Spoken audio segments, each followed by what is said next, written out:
Hi, there was this article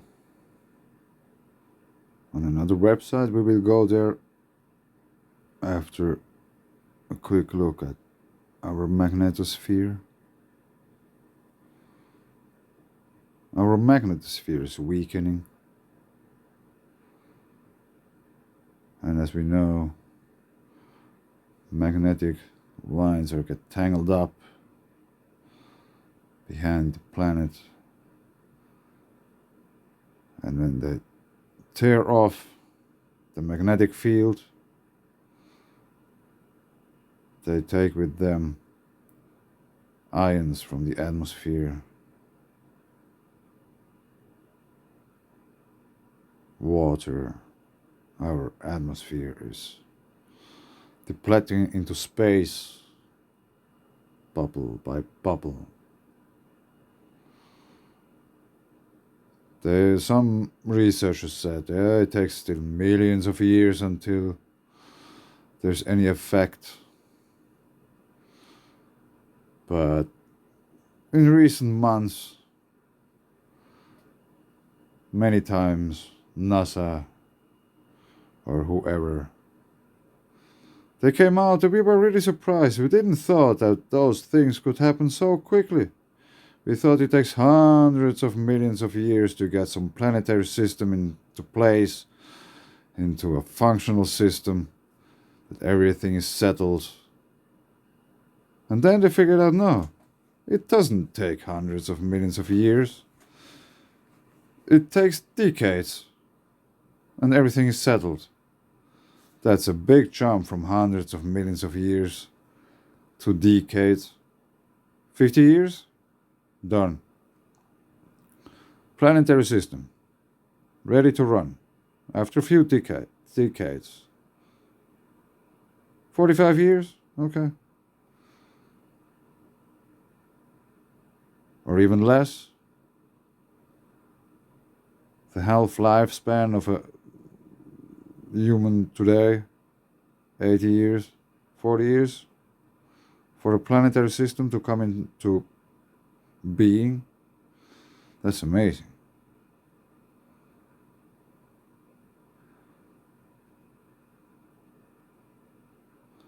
That's really amazing if you think about that.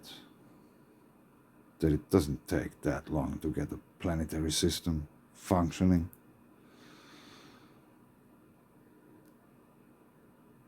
I'm not really sure, but I think it's Saturn, which is basically a brown dwarf planet. This means it's like a campfire. Everything is ready, just the igniting is missing. So, we have the current sheet coming in. The other planets are already in big transitions. Uranus is losing its atmosphere. Neptune's storm turned around, which is a big thing for storms to turn around. So the change comes from the outside. The bigger planets on the outer side, they will change first. To some, it's about a half a year, 6 months for the next, if you go inwards to the solar system. So, if we watch our magnetosphere here in the back, I would say this doesn't look healthy. With all those, how do you call them? Is this vibration? I would call this is kind of some kind of vibration.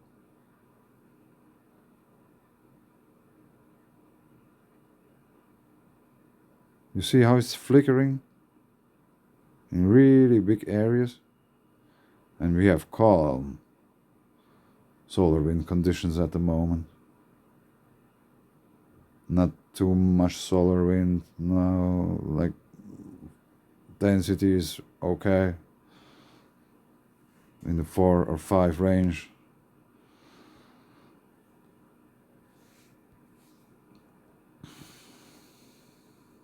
Now I want to show you first this other article where I found it. Oh, maybe just we go from here back. If it works, yeah. Spaceweather.com. Steve is back. Northern spring is less than 2 weeks away. That means hot purple ribbons of plasma are starting to flow in Earth's magnetosphere. Markus Varik saw one of them on March 7th over Tromsø in Norway. Steve shot right up from the horizon, says Varik. It is always heartwarming to see him here in Norway. Steve, short for Strong Thermal Emission Velocity Enhancement, was long thought to be a type of aurora borealis, but it's not. Auroras appear when particles rain down from space. Steve, on the other hand, does not require any rain. Satellite measurements show that it is a ribbon of gas speeding through the upper reaches of Earth's magnetic field faster than 10,000 miles per hour. For reasons researchers don't fully understand, Steve appears most often in weeks around equinoxes. That is, now. Steve has returned, and we can expect to see more of him in the weeks ahead. Let's go here, but it's not. A new type of aurora.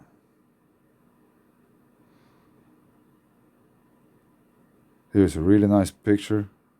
That looks like a UFO. And I stumbled upon this article and it was really interesting. You can read it in your own pace. That's interesting, but I try to show you this other one. This one. You can read also this in your own pace. I just wanted to point one thing out, which is this. The date. It's almost exactly 2 years old when they found this for the first time, like officially, scientifically proved. I don't know if they have been visible before already, earlier, thousands of years ago. I don't know. Haven't stumbled upon about this too much. So obviously this is kind of a new thing, which also could indicate that changes are here already, visible. And if this thing was already 2 years ago visible in space, I just bet that we are going to see much more of them.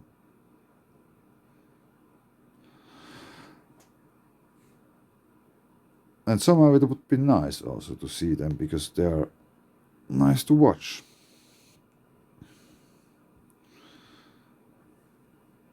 And also that one, Space Hurricane. Sorry for the scrolling here, we got a picture. That's in the North Pole.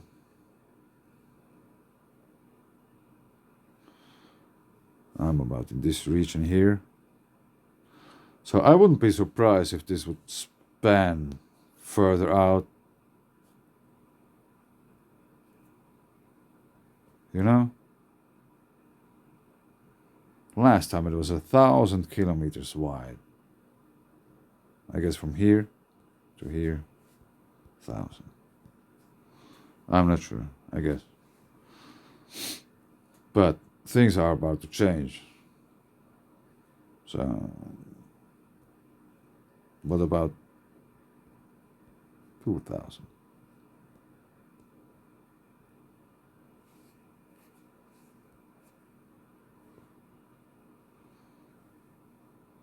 And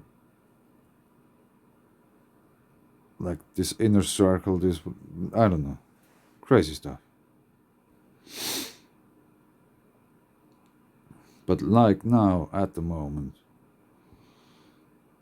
if we go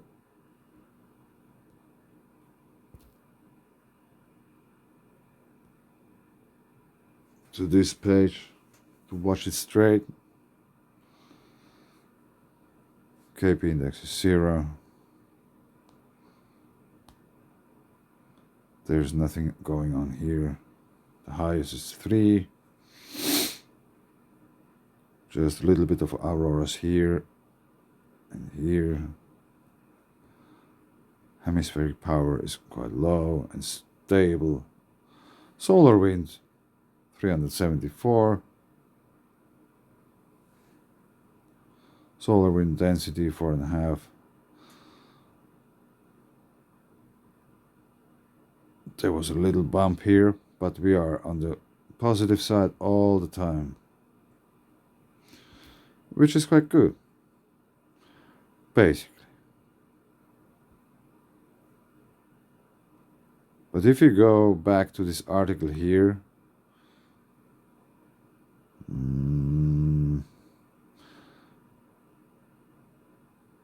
sorry if I got to search a little bit. Yeah, I found it. The observations, well, here, the observations and simulations reveal that the space hurricane is generated by steady high latitude low magnetic reconnections and current continuity during a several hour period of northward interplanetary magnetic field and very low solar wind density and speed.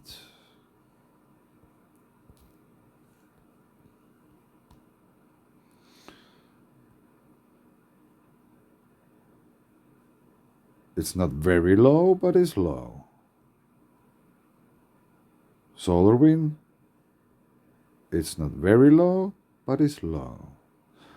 But Earth's magnetic field is weakening, so I guess the possibility to see another space hurricane, which is even bigger than the first one ever discovered, I wouldn't be surprised.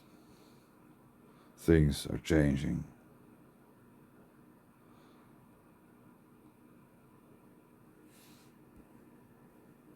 Let's see how this will go with us. That's a huge one. Few days, and it's upon us.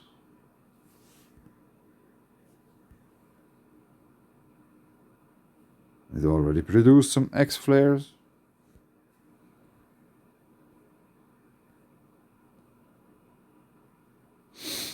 Yeah, interesting times.